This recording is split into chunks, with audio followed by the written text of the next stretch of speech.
Welcome into this Five Clubs conversation. I'm Gary Williams. Hopefully you listened to and watched part one of my conversation with Rich Lerner about his background and his foundation in television, in broadcasting, and in the game of golf. Here is part two as we talk about him branching out beyond the game of golf, the new frontiers, and where golf on television is going. Enjoy.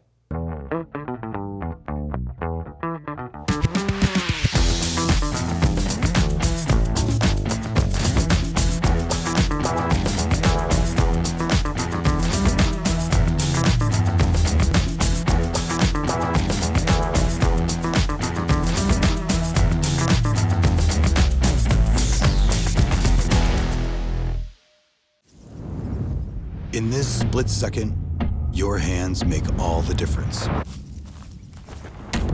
It was time for a grip to help them own the moment. Introducing Reverse Taper, technology to stabilize both hands for a more square putter face at impact. The most important split second in golf. Reverse Taper, only from Golf Pride. Respect the grip. The gymnastics experience for you, for people who, I know people don't assume that they just dropped you in between, being in the tower on Thursday at the John Deere and then the Rocket Mortgage. This was an investment of time and energy that I know you loved, but I want to ask you specifically about the end of it, because the end of it is, it could be the end of Simone Biles' career. We don't know if she'll go to LA in 28, whether she does or she doesn't. The audience is significant. Maybe the biggest audience has ever heard you do anything in your career, and I don't think there's an argument there. This is a massive, massive moment. Were you aware of it? Were you just doing your job? To the extent that my number one internal directive, rich to rich, every day as I walked into Bercy Arena in the 12th arrondissement in Paris, Rich, don't this up. Do not, under any circumstances, this up.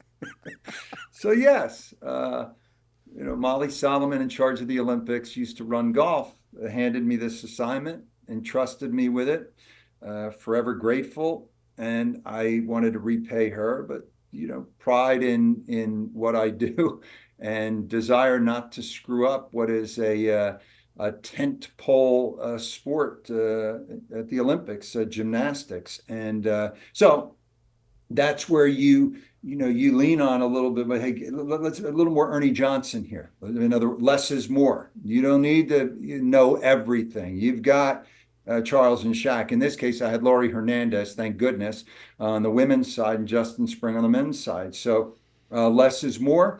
Rise to the moment. Mike Tirico gave me great advice. And by the way, I should say studio-wise, I would be remiss, and I was remiss, because Mike was the studio host for the Olympic Games. Pun intended. That's the gold standard. Versatility. They don't come any more versatile at the highest levels than Mike. And I think what Mike I'll just quick tangent on Mike here. Mike projects this confident amiability.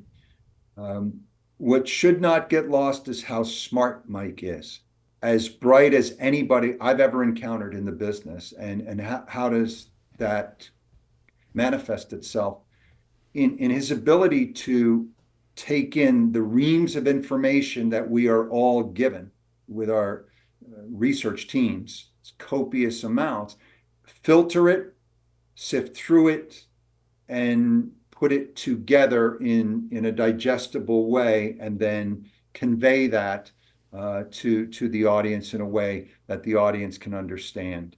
And it's not threatening, it's not overwhelming. He just has the touch and the intellect. Another made guy who works like a piker. Another made guy who works like he's singing for his supper. Mike works. They all do, but at that level that I've seen. And Wait, they hey, all, let me tell you something. As most people already know, after he does, a live from shift at the Masters midday, he comes in, takes the tie off, and settles in to do 7 hours of radio. And he mixes in a Nebraska-Iowa volleyball game at 4 in the afternoon. I've told him this countless times. My favorite trifecta. He did Virginia Tech on a Thursday night from Blacksburg, did Lakers Kings on a Friday night from LA, and on Saturday he's at Disney bringing Lucas Glover home. He likes the work, Mike. There's no question about it. So less is more. Back to the gymnastics. Prep. I probably over prep, but that's okay. It was a sport I wasn't familiar with. So roughly a year ramping up. I went to the Olympic Training Center in Colorado Springs. I went to the Nationals. I went to Worlds in Belgium in October of last year. And then I went to the trials in June of this year in Minneapolis. And I went from being somewhat, uncomfortable and mildly concerned because it wasn't intuitive for me. And the gymnastics universe is not unlike the golf universe. They will find you out in a hurry if you don't know what you're talking about. I asked, Terry Gannon was a big help, and Terry Gannon's exceptional too. So underrated in his range, and also calls significant events in terms of audience size, from figure skating to gymnastics, massive audiences. And he's still, his proudest achievement would be the charge he took in the title game, late first half. Clyde the glide on a breakaway. Terry stood in there and took the charge. It was Clyde's fourth foul before the end of the first half. And guess what? Guy Lewis didn't take Clyde out of the game. Right. He fouled Terry 2 possessions later. Could have fouled out in the first half, should have. Right. So anyway, Terry told me, let's go back. Mike said, very simply, your job is to frame it and stamp it. Frame the moment. Simone Biles, years of work, and now she'll do what she's done better than anyone else. And then I shut up. Well, that wasn't even a good, but frame it, let her do her thing, and then stamp it with golden moment. Some other cliche. But you know what I'm saying. Frame it, stamp it. That was my job, and I kept that in mind the whole time. You had to be flying when you left that building. You had to be. I know how you are after shows. You're amped. Well, it was as energized an environment as I've ever been, and I haven't called a whole lot of these major events. I'm a desk guy, a pre and post game guy. Typically, I've called Solheim Cups and things like that. But yes, it was as energized as anything I've ever done. Heightened levels of excitement and anticipation, and what was at stake was undeniable. When you enter that world and you immerse yourself in the Olympic world, it is not cliche when the athletes tell you, "This is it for me." This is my Kilimanjaro right here. This is there's once every 4 years. And I saw the dream evaporate, and it's brutal. It's painful. Shilese Jones, Sky Blakely, there were 2 female gymnasts that were almost certainly going to make the women's Olympic team. And in the trials, there were an Achilles and a knee, and it was gone, over. And who knows whether they'll be able to make it to LA. And tears and just devastation for the family and the athlete. Biles, I will say covering Biles was memorable. I've only had that kind of visceral reaction to seeing an athlete in person on maybe 3 other occasions. LeBron courtside in his prime. I saw him take off from the top of the key and dunk, and it pinned my ears back. The combination of size, speed, and overwhelming strength blew me away. Tiger in his prime, obviously, I saw him countless times do things that I didn't think were possible. And then the third athlete would be Michael Phelps. 2016 in Rio, he was swimming the anchor leg. He was a butterfly. and we sat right behind him. And the way I would frame it is if you knew nothing about swimming, when somebody said to you within the first 10 seconds that these elite athletes are in the water, I want you to point to the one that you think is the greatest swimmer of all time. You know nothing about swimming. You don't know who any of these guys are, but I'll give you 10 seconds and see if you can go, that one is the best to have ever done it. And you're not, Gary, within 5 seconds and two of the motions, it's like, oh my God, that guy right there in lane 3, that's the one. Because he came out of the water like a condor. It was a creature from the sea. And the wingspan was so wide, and he swallowed vast swaths of air and land and sea. And that one, it stopped me in my tracks. I could not believe it. And Biles was every bit of that. Walk into the arena and that one right there. I heard you talking to Steph Curry recently. Yeah. You were kind enough, and I know you're doing some stuff around the final day at the Curry Cup in Ridgewood, to see you talking to Steph about another out of this world athlete. Well, it was neat. So yes, and by the way, I will say I took my kid, my youngest, a few years back to a playoff game in New Orleans. I was working the tournament down there, brought him along, and we went to see a playoff game between the Warriors and the Pelicans. And we had great seats. We're actually sitting next to his dad, Dell. And my kids are both basketball players. And I implored him. I said, Jack, watch Curry move without the ball. Watch. It almost the way my dad used to tell me to pay attention to John Havlicek and how he moved without the ball. And what we saw that night was, it was the greatest display of off-ball movement I've ever seen. It blew me away. And I could understand, and you have to watch it in person because it's not something you necessarily will see in a televised game where the camera's on the guy with the ball. But Curry's ability to run his man silly, run him into a screen, off of a screen, and never stop, was one of the greatest things I've ever seen in person at a sporting event. I don't know what he went for. He went for 30 something. You know how I feel about Stephen. You know how I feel about Stephen. I think Stephen, I'm comfortable putting him top 10 all time NBA players. The story that I just submitted the script, and congratulations to you and 5 Clubs and your media company for what you're doing with the Underrated Tour. And essentially the theme, Gary, in the script that I've submitted off of that day at Ridgewood a couple of Wednesdays ago was gravity. That Stephen has, in modern basketball parlance, he has gravity on the game. And I asked Stephen about that in the interview we did that day at Ridgewood. And he's proud that, and what it means is that even if he doesn't have the ball, he has an impact on the game. That if he's running to try to get to a spot and 2 guys are chasing him, that means someone's open.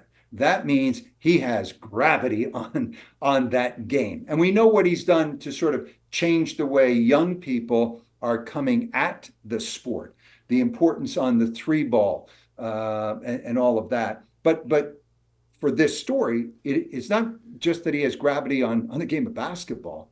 His gravity is being felt in a profound way in the sport of golf.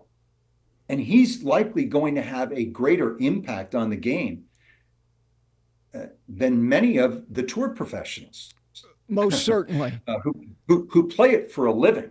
That is quite a success story, Gary. You should be really proud. I was moved. I was impressed.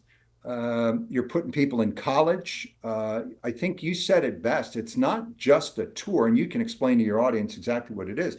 It's not just a tour for the underrepresented. It's a movement.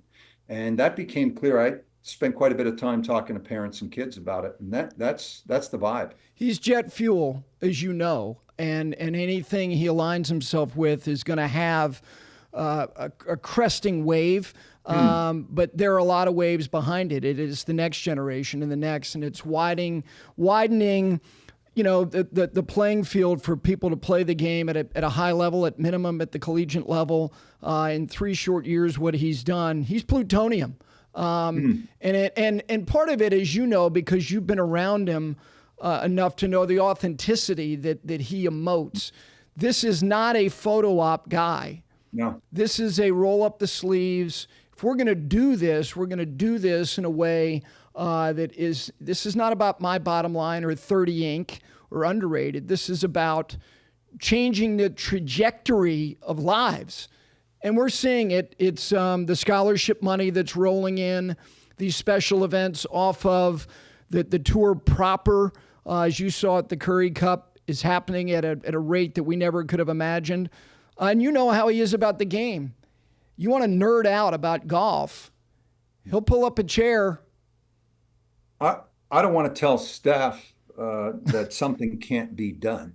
That was part of his message, by the way, to young people. Don't let people tell you what you can't do. You're put on this earth to get the most out of your unique qualities. That was kind of his closing message.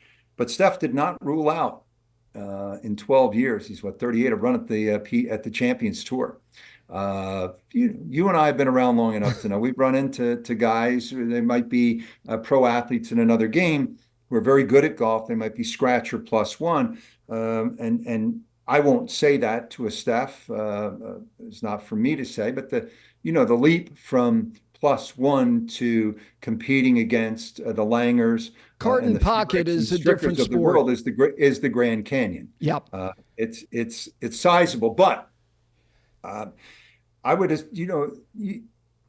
think about it. He'll get his share of sponsors' invites if he wants them. I don't know. Well, in any event, yes, he loves the game. He can play it. I mean, you played with him, Gary, at Ridgewood. He can play.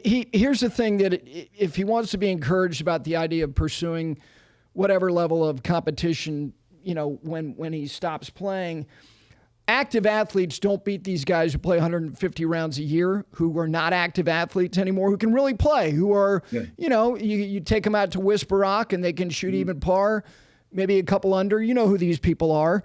They're very good players, and I played with some of them. He beats those guys. He doesn't play a lot of golf. And I don't know that necessarily means that when he does play a lot of golf with 4 small children, I just know that as far as him having an impact on the game of golf, it's legit. It's already happening, and it's going to continue to get even bigger. The Creator Cup, content creators, golf is proven to be pretty fertile ground for people to plant a flag, grow an audience to varying degrees. What are your thoughts about people who are making a living around the periphery of elite professional golf, kind of covering it, but also doing their own thing? What are your thoughts about it? Look, bring it on. The more the merrier. The way we experience the game, Gary, is different than this new generation. It's so much of the world now is through a digital lens, and experiencing something that might be aspirational for you. I'm at a desk job in New York. I'm 30 years old. I'd like to get out of here. These guys, look at these guys. They're playing Whistling Straits. Dude perfect. You're interviewing good guys at East Lake. Good. I had good on the set at the Tour Championship, and I guess I don't know what they liken it to. It's just 4 guys, 8 guys on a golf buddy trip, and they turn the cameras on and they capture it, and it's it's loose, and it's somewhat competitive, and there's a market for it, and they're trying to bring younger eyeballs to what's an aging sport. Me personally, I prefer to watch Scottie Scheffler and Xander Schauffele. The main feed. You're a main feed guy. You want to watch the main feed? I watch the main feed. I'm not, there's an audience for it and an appetite for the other stuff. I'm a main feed guy. I want to see the best hit 2 check skippers from 115 and shoot 67. There is an appetite for guys with backwards ball caps, hamming it up, playing somewhere that their audience might aspire to get to someday in a setting with their friends, and that's good for golf. If we get people interested in the game through that, and they're buying clubs and they're booking trips and they're buying hats and shirts, that's good for everybody. And, are we going to have more? Are we going to have more redundancy in 5 years? You'll have the main feed on network television or on Golf Channel, but you're going to have a YouTube channel for the PGA Tour, well, and you will have. Yes, you're going to have augmented reality. You're going to put some helmet on, and I'm going to be on the third hole with McIlroy. I think that's the next frontier, as best as I can tell.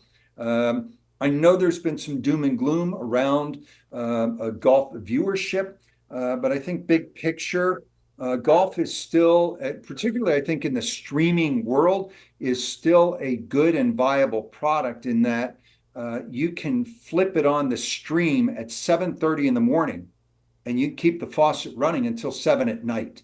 And it's not just a 2 hour. The main window might be 3 hours on the linear network, but the streamer, whether it's Peacock or it's ESPN Plus or whomever it is, has an entire day worth of content.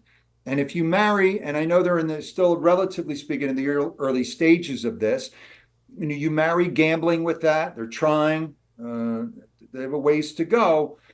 I think there's certainly a viable product there. But all that said, without a Tiger Woods, we probably remain a niche sport, which is fine. I mean, we don't have to be football or basketball. We are who we are. And I don't think we should get too far away. I'm not opposed to change. I'd like to see us speed up play. I'm not opposed to substantial change. Baseball has done it. But don't forget who you are. And that would be, my little bit of advice. Yeah, I think any sport, I know you've never had this. I think sometimes people in golf have a mild identity crisis, like know who you are and understand the lane that you're in. But I also think, and I've always felt this about televised golf, it's a great innings eater, like cricket. You can put it on, it's on all day. And golf is the same thing.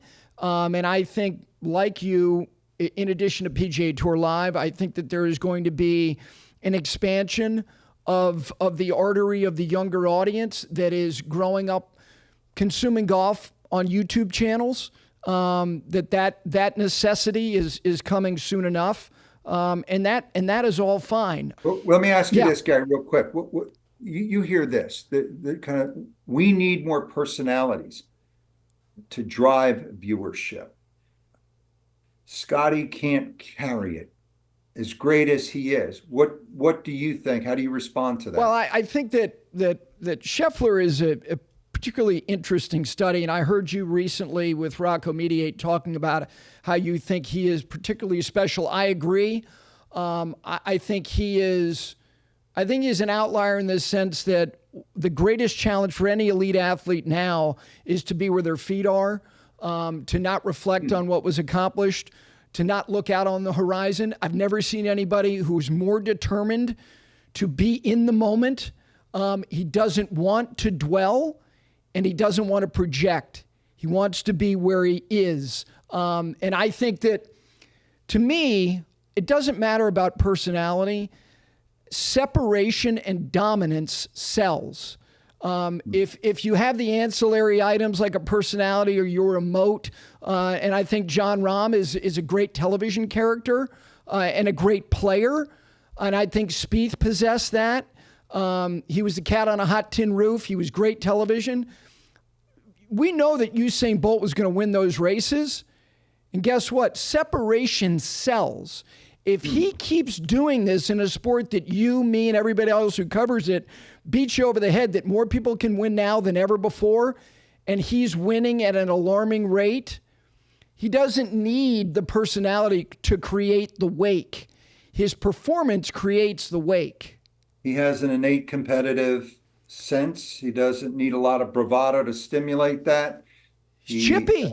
And shooting 67 every day with a dose of humility is good enough in my book. It's hard to do that. It's hard to shoot 67. And, he's not a stand-up comic. He's not racing to do a podcast like so many athletes are right now. I do suspect, though, that the next generation of performers will have a greater sense of what they do on camera, how they speak. I'm wondering if we're going to have to train young golfers in the art of being personable on TV. Everybody now is TikToking and making videos. That the performance side of the performance beyond the performance that earns you your money in whatever the sport has increasingly, I think, become important.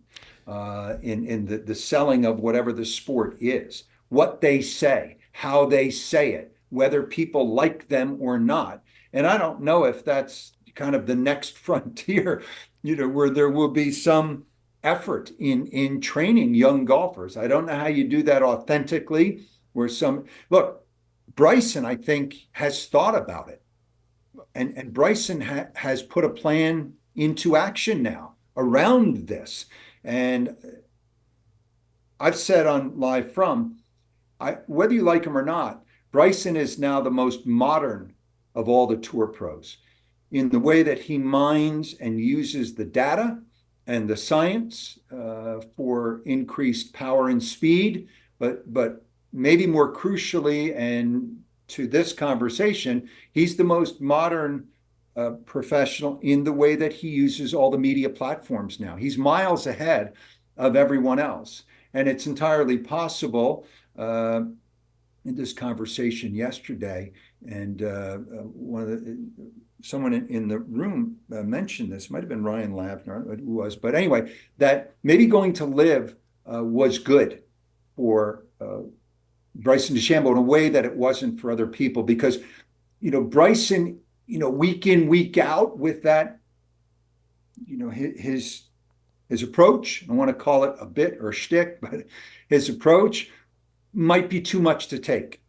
But Bryson in small doses, 4 times a year at the majors, and that's it, people couldn't seem to get enough. But I think that's been intentional.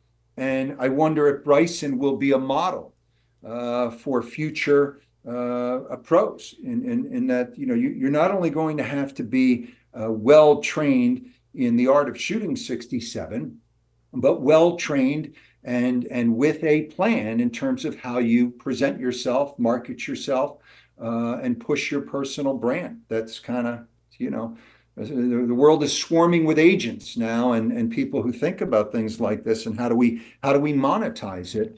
And so I think that, and I agree with you on him, but it took him time. I mean, there was a clumsy stretch, and I'm not just talking about, the maniacal bulking up. I'm talking about, what I say and how I say it. And there's something predetermined about, the way that he's projecting himself, but he's found his stride in this place. And I don't know if Blades Brown, I don't know if Miles Russell, I don't know if these adolescents who already have some relevancy in the golf space, if they bypass college, if there'll be more of that. But whether, you can go back to Bryce Harper being on the cover of Sports Illustrated, there will be generational talents in this game that will test the boundaries of what is conventional, which is play junior golf, go to college. Akshay is interesting. He's dynamic. He has a provocative component to him.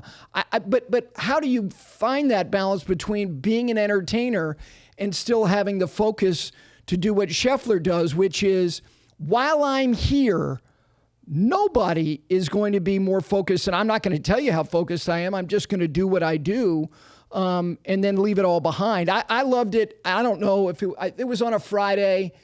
I don't forget. Anyway, he did something at Harbor Town, and Amanda Balionis wanted to talk about him and this mile marker that he passed. And you talk about shutting something down. Like, I'm not here for that. Mm-mm. And I'm not being rude, but that's not, I don't care. Because what I care about is the 18 holes tomorrow. Yeah, Burns to be great. Understands in his world what it takes to be great. It's a family first, and then golf. His faith's important. His mom said to me at the BMW, Diane,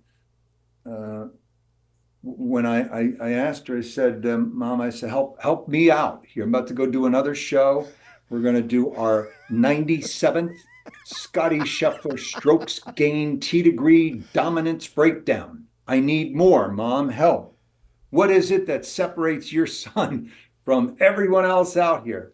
She laughed and she paused and she said very simply, Scottie is not his score. So Burns to be great. We've seen that. You know, he was frustrated in Colorado and yelled at, hit that ball in the water. But he's getting your he's patience modern day tested. Byron Nelson. He's Byron Nelson. Byron was content to be the custodian at his local church. He has that humility, Scottie, and it doesn't quite fit the times that we're in. These more frenetic, personality-driven times. What did he say? What did he? I didn't. Did you hear what he said or she said?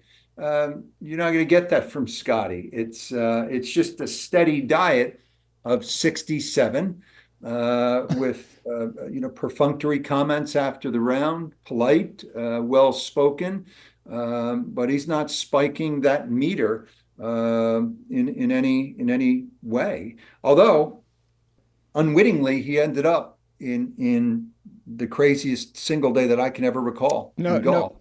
No and he question. had the three.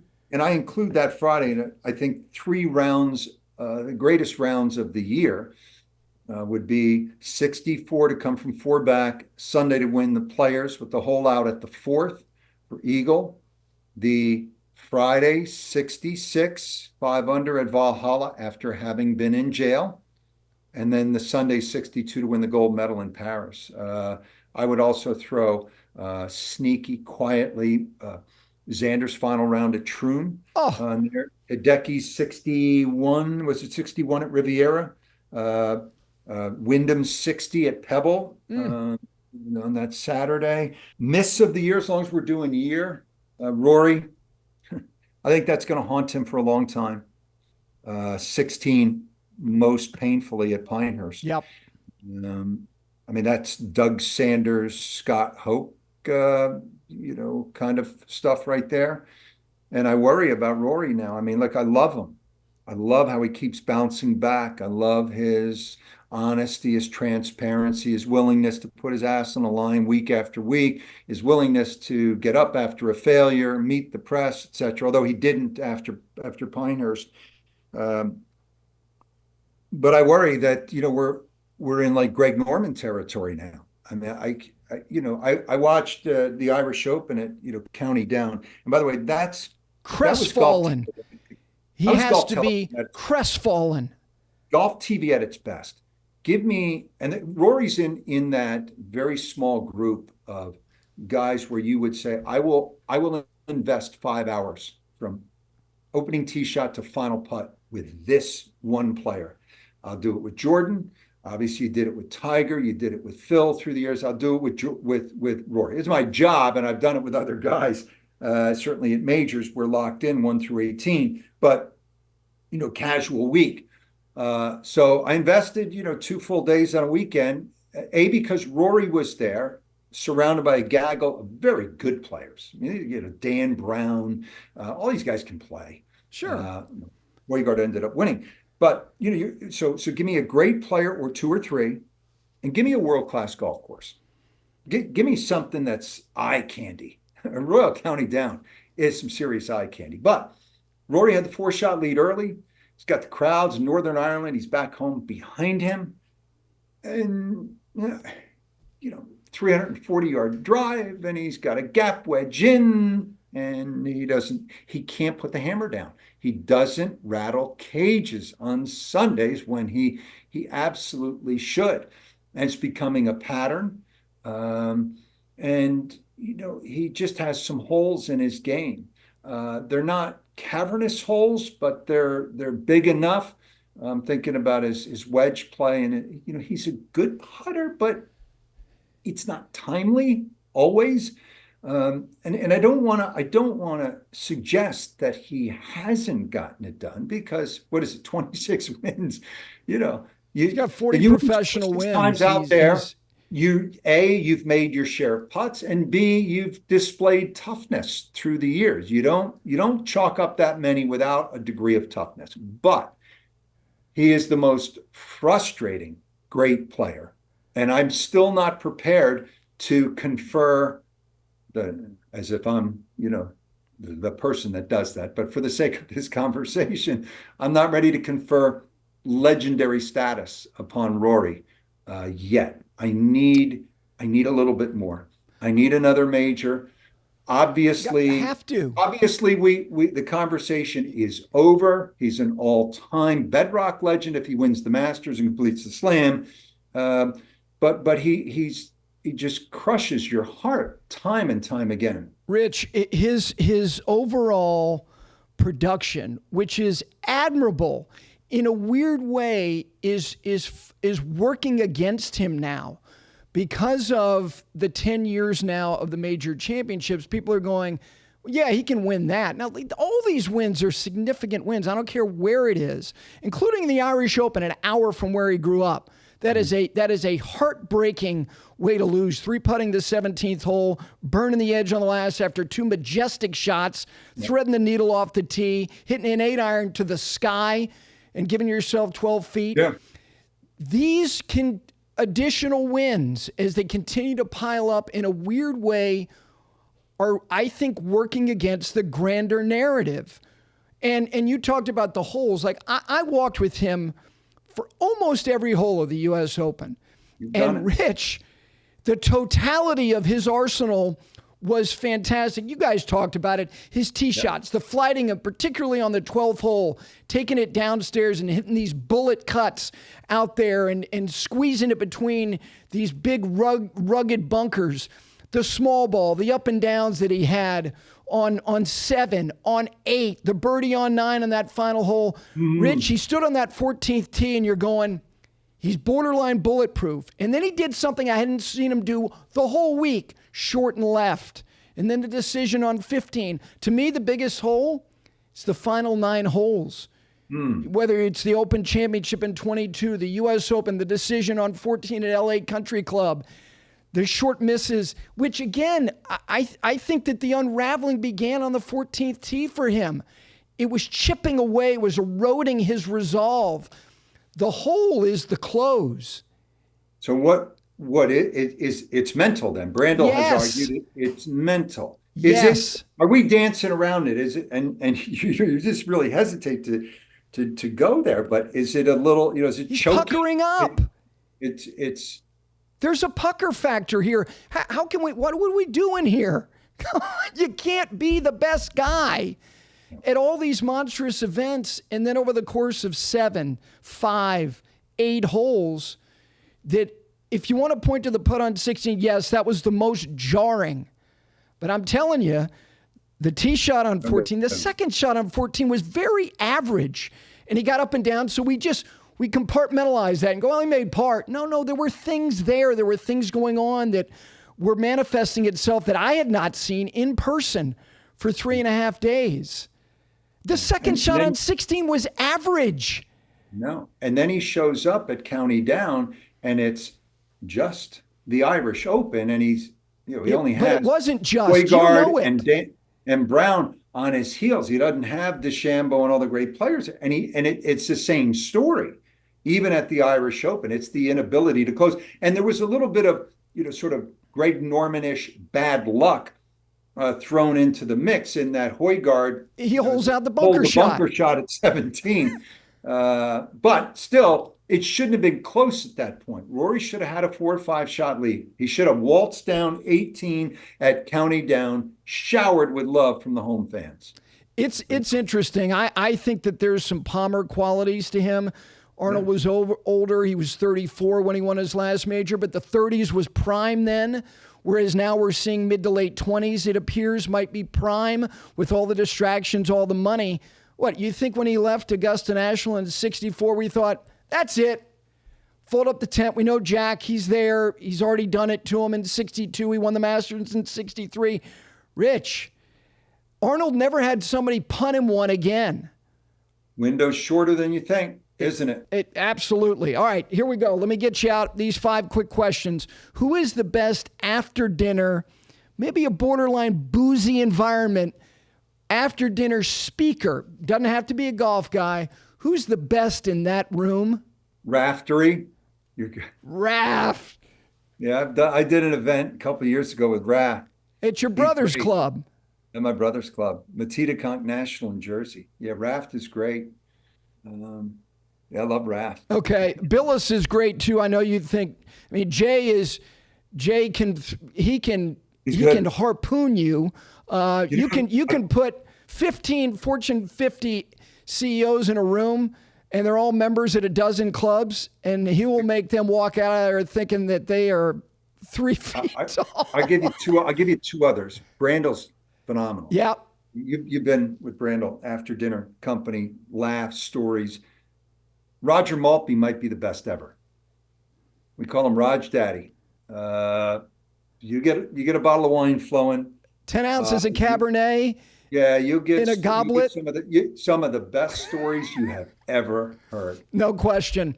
All right, the all-time sports call that still makes you smile every time you hear it. Well, it would have to be some sort of if I heard a Keith Jackson, he might go all the way. Something in that neighborhood. Harry Callis with a swing and a long drive way back, out of here, home run, Michael Jack Schmidt, maybe against the Astros in like 1980. Yeah. I'll tell you, let me give you a couple. Go. Joe Starkey, Stanford Cal, 82. The game. When he says, and the band is on the field, if you do not smile when you hear that, and there is something that for me to really smile at something I've heard 1,000 times, there's got to be a little bit of hysteria associated with it. If you give me Jesse Ventura and Gorilla Monsoon, calling Superfly Snuka, what was the Undertaker, Big John Studd match from way back in the day, and Jesse saying, "That's your opinion, Gorilla." I might laugh at that. You mentioned Scully earlier. Game 6, 86. Little roller up first, behind the bag. That one always gets me. Musburger, Flutie to Phelan at the Orange Bowl. Yeah. Always makes me smile. And then Al, Lake Placid, 1980. Where were you? Where were you that day? That was a Friday night. I don't remember. I mean, I was at a high school basketball game. I don't remember where I was for that. I do remember being deep into hockey, and we had a fantastic announcer, Flyers games in the early 70s, Bobby Clark, Bernie Perron, the Broad Street Bullies. Gene Hart used to call Flyers games, and he was like sort of a beautiful opera singer. I mean, I should have been better at that, but you ticked off some good ones, Gare. All right. Here, third question. You can call any game anywhere. Where is it and with whom?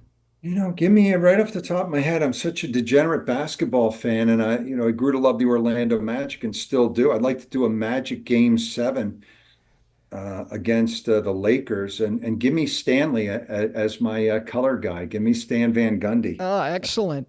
As a color guy. I knew that would be.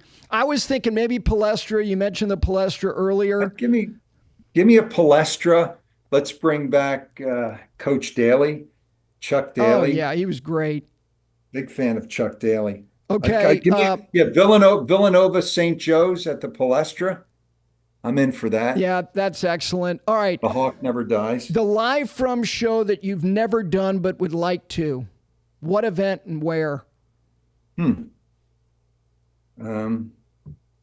let's go to Japan. I'm going by myself. I like doing Asia Pacific Amateur. Look, we've done the Golf Centrals. They're not branded as live from. We've done them at Phoenix. We've done them at Pebble. I've got the one for you. Go. If Sam Flood and Matt Hegarty have not greenlit you guys at the Walker Cup at Cypress Point. There you go. Thank you, Gary. Come on. Thank you. Give it to me. Let's go. Come on. Let's do a Curtis Cup at Pine Valley in a few years. Bingo. Let's do a Curtis. How about the way the powers that be in golf, I'm talking about USGA R&A and the Augusta National, have invested in the amateur game. They're making a real statement, by the way, that they are not here simply to hand out the biggest check to the best professional every year. That's part of it, and that drives revenue unquestionably to fund all of the other initiatives and amateur events that they conduct.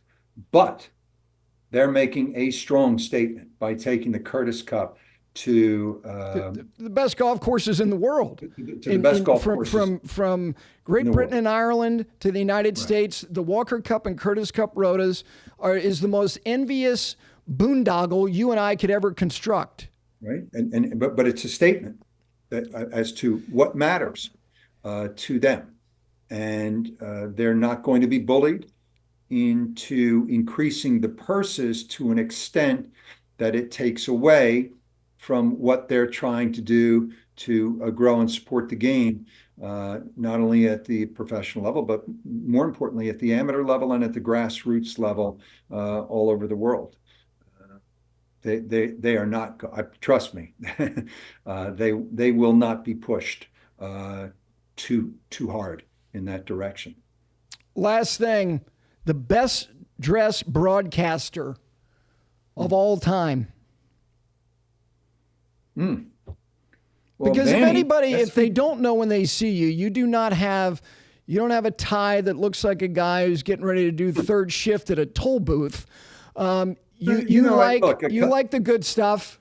You don't have to get too crazy. You stay with the solid blues and the sport coat family, is for me personally. After messing around through the years, I've had some clunkers and some bad ones, but I've figured out, keep it simple on the sport coat. You don't have to do a lot of window panes, a nice dress shirt. The fit is everything, in my opinion.